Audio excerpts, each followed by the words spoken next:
Salam sejahtera untuk kita semua. Selamat berjumpa kembali melalui renungan harian Rabu 4 November 2020. Bacaan kita hari ini Matius 15 ayat 1 sampai 20. Marilah kita berdoa sebelum membaca bagian firman Tuhan.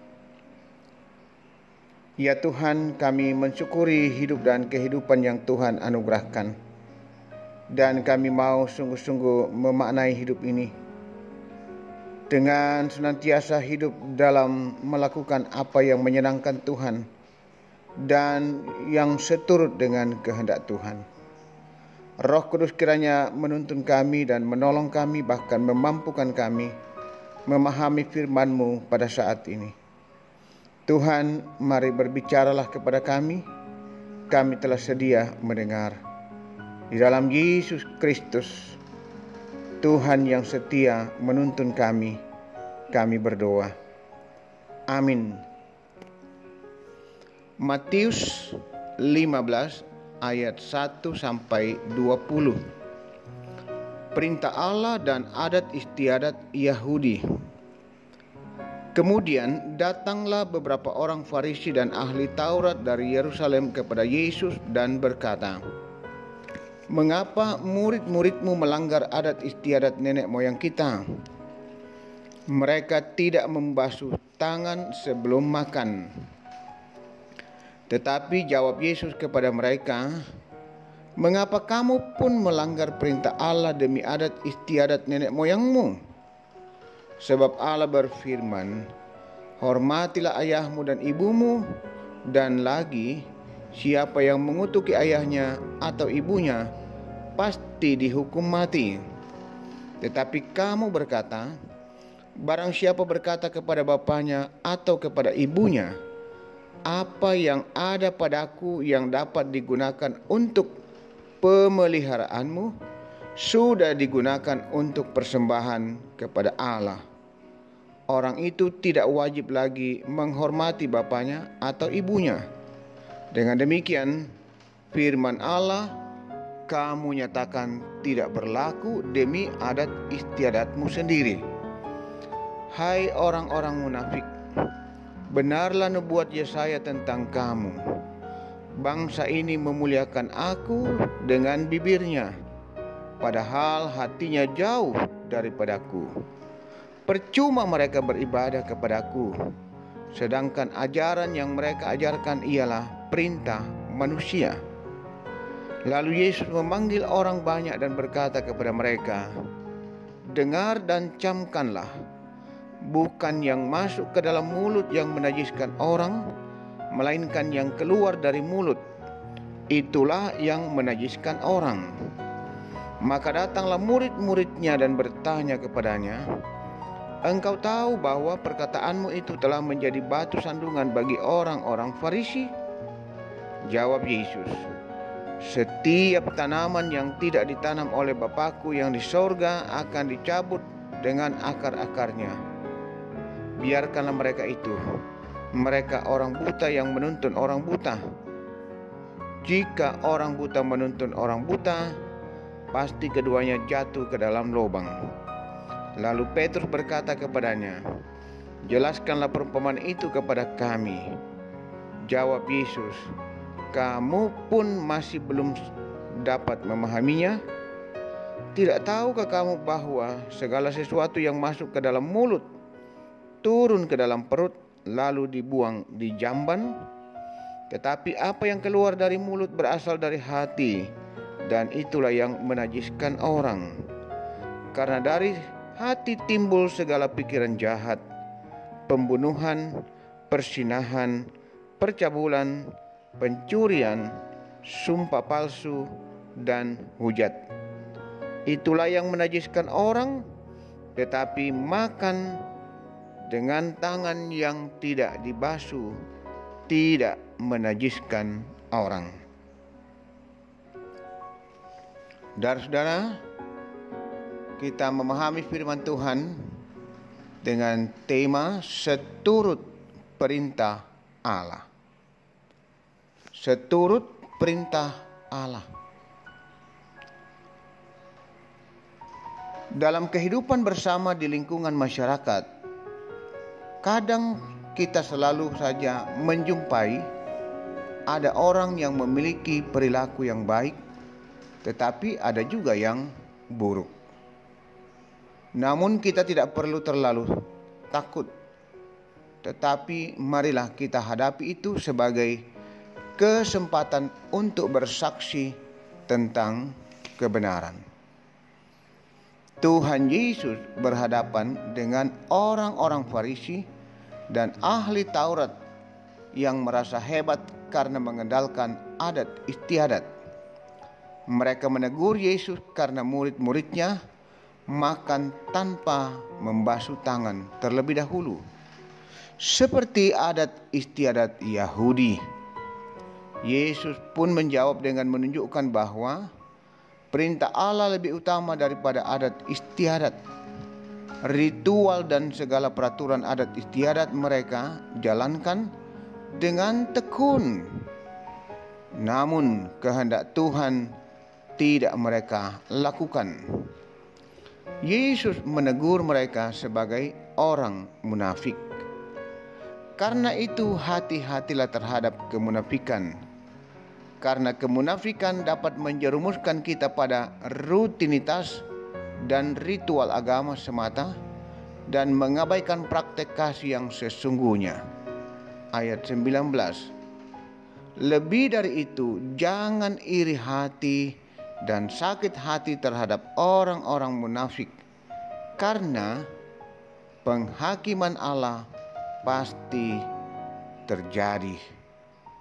Tidak ada gunanya memperdebatkan aturan atau adat istiadat yang tidak penting, yang berujung pada perpecahan dan pelanggaran terhadap perintah Allah.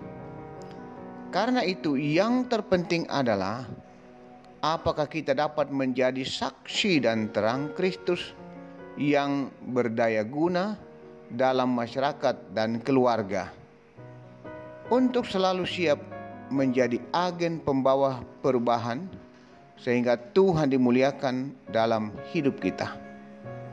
Karena itu saudara-saudara, hiduplah seturut dengan kehendak Allah dalam menjalani hidup keseharian kita. Sebab takut akan Tuhan adalah hal yang paling penting dan yang utama. Tuhan menolong kita senantiasa. Amin. Marilah kita tenang dan kita menaikkan doa. Mari kita berdoa.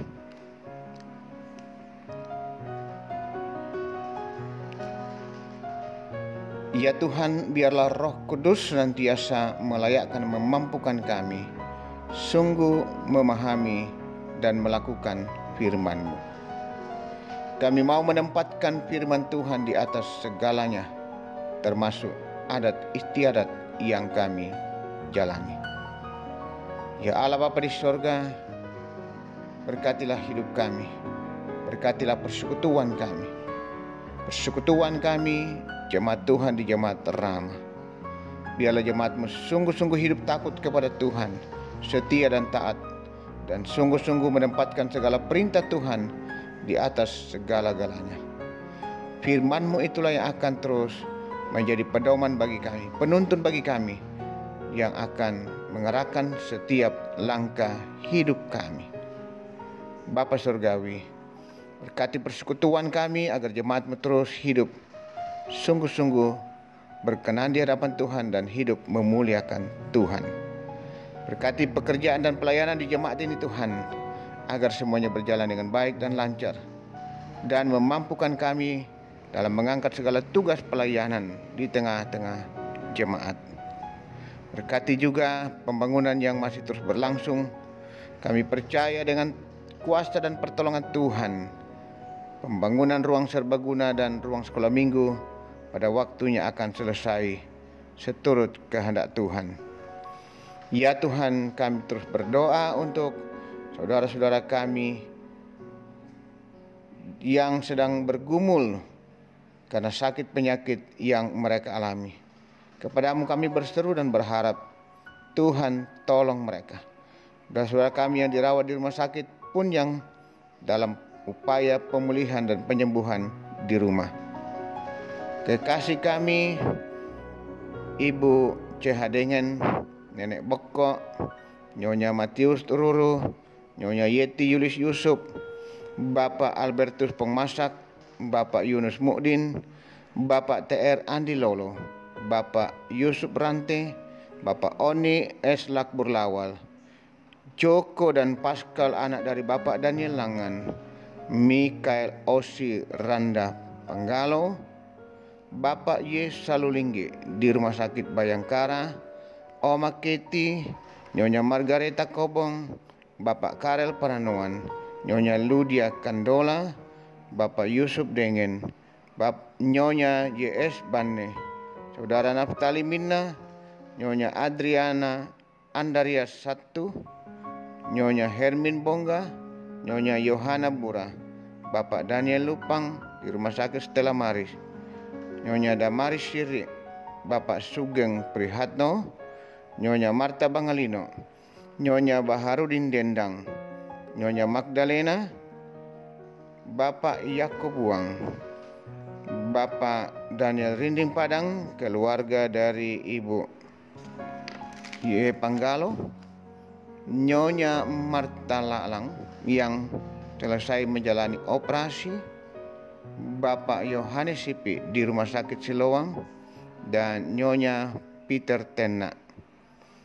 Kami mohon kuasa kasih pertolongan-Mu, jamahan tangan Tuhan yang penuh kuasa dan penuh kasih, memberkati mereka dan memberikan pemulihan bagi segenap umat-Mu, saudara-saudara kami yang sedang bergumul dan menderita. Kami juga mohon kekuatan dan penghiburan sejati yang daripada Tuhan bagi jemaat yang sedang berduka cita. Kekasih kami, keluarga Bapak Cornelius Bura yang berduka atas meninggalnya seorang keponakan mereka, Bapak Arnoldus Duma di Jakarta, dan jenazah sudah dibawa ke Toraja. Demikian juga keluarga kami yang berduka, Bapak Nathaniel Sampebua atas meninggalnya Bapak Ayub Padangaran, kakak dari Ibu Rita Sampebua di Makassar. Tuhan menguatkan, menghiburkan seluruh keluarga menghadapi duka cita yang amat berat. Ya Bapa Surgawi, juga kami mendukung saudara-saudara kami yang mengucap syukur atas kasih dan anugerah Tuhan yang berulang tahun, yang boleh merayakan ulang tahun perkawinan, bahkan juga yang dikaruniai anak, cucu, sembuh dari sakit, naik pangkat, lulus ujian, dan berbagai hal yang segenap anak-anak-Mu boleh nikmati dan syukuri. Ya Tuhan, kami juga terus berdoa untuk anak-anak kami, saudara-saudara kami dalam menuntut ilmu di bangku sekolah dan bangku kuliah. Berkati mereka agar sukses. Saudara-saudara kami yang mencari pasangan hidup, Tuhan juga tunjukkan sehingga mereka tetap setia hanya kepada Yesus. Demikian orang tua kami para lansia, Tuhan tetap topang mereka, kuatkan menghadapi hari-hari kehidupan ini. Ya Tuhan, akan juga kami berdoa untuk pemerintah bangsa dan negara kami. Tuhan terus memberkati, terutama juga dalam upaya untuk memutus penyebaran virus corona. Berkati para medis, keamanan, dokter, perawat, agar semuanya bisa melaksanakan tugas dengan baik, dan pada waktunya kehidupan kami sebagai masyarakat, sebagai bangsa ini sungguh-sungguh boleh dipulihkan. Ya Tuhan Bapa Surgawi, ke dalam tangan kuasa kasih-Mu kami membawa hidup dan seluruh kehidupan kami hari ini. Biarlah kami hidup senantiasa seturut dengan kehendak Tuhan. Ampuni dosa dan salah kami Tuhan.